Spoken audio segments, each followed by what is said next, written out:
Hi guys, in this video I will show you how to fix we can't sign in into your account in Windows 10. So first of all, search run, then type in -edit and hit enter.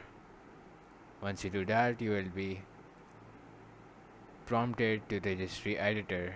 Now over here, click on local machine, then on to software,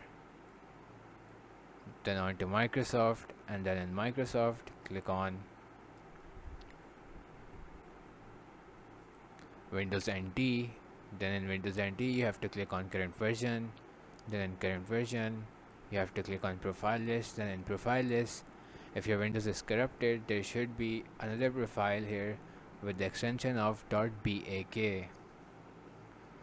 So all you have to do is delete the other profile which your Windows has created.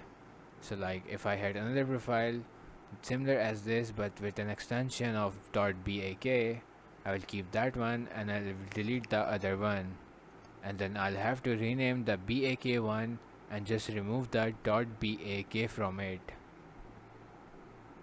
Now once you have done that, you should just restart your computer and your issue should be fixed. If this helped your issue, please hit the like button and make sure to subscribe to our channel.